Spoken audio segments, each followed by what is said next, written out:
Doctor Baba Saheb Ambedkar एक महान व्यक्तित्व और प्रेरणा का स्रोत। बाबा साहेब आम्बेडकर केवल एक महान व्यक्तित्व नहीं थे, बल्कि वे एक प्रज्वलित ज्वाला थे, जिन्होंने लाखों लोगों के जीवन में फैले अंधकार को दूर कर उन्हें प्रकाश का मार्ग दिखाया। वे ऐसे अद्वितीय नेता थे, जिन्होंने खुद को गुलामी के बंधन से मुक्त कराने और लाखों वंचितों को समानता दिलाने के लिए समर्पित कर दिया। बाबा साहेब ने केवल संविधान का निर्माण ही नहीं किया, बल्कि अपने विचारों के माध्यम से असंख्य लोगों का जीवन बदल दिया। उन्होंने समाज को उसकी असली पहचान, समानता और अधिकार दिलाए।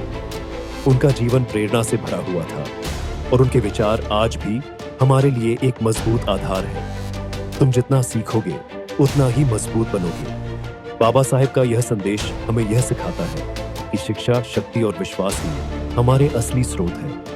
उनके विचार हमें बताते हैं कि अगर हम एकजुट होकर उनके दिखाए मार्ग पर चलते हैं, तो हम समाज के गरीब, वंचित और जरूरतमंद लोगों की स्थिति को बेहतर बना सकते हैं। उनकी शिक्षाएं हमें समानता, शिक्षा और स्वतंत्रता का संदेश देती हैं। जब हम इन विचारों को अपने जीवन में अपनाते हैं, तभी हम वास्तविक परिवर्तन ला सकते हैं। बाबा साहेब का जीवन संदेश एक समानता का अधिकार, जाति, धर्म या किसी भी प्रकार के भेदभाव को समाप्त करना, दो शिक्षा का महत्व, ज्ञान ही सबसे बड़ी ताकत है जो हमें अज्ञानता और शोषण से मुक्त कर सकती है। 3, स्वतंत्रता और आत्मसम्मान, अपने हक के लिए खड़ा होना और अपने अधिकारों की रक्षा करना। मित्रों, बाबा साहेब के विचारों में जो शक्ति है, वह हर व्यक्ति के मन में एक नई आशा का दीप जला सकती है।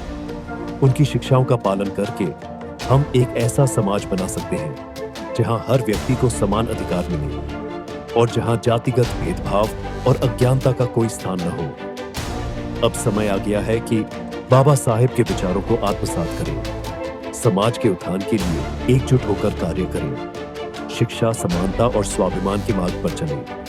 आइए हम बाबा साहेब के दिखाए मार्ग पर चलकर उनके विचारों के माध्यम से समाज में एक सकारात्मक बदलाव लाएं। यह परिवर्तन हमारे हाथ में है। उनके विचारों से प्रेरित होकर हम अपने समाज को उस ऊंचाई पर ले जा सकते हैं जिसका उन्होंने सपना देखा था। एकजुट होकर बाबा साहेब के विचारों का प्रचार करें और समाज को नई दिशा दें। यही उनके प्रति सच्ची श्रद्धांजलि होगी।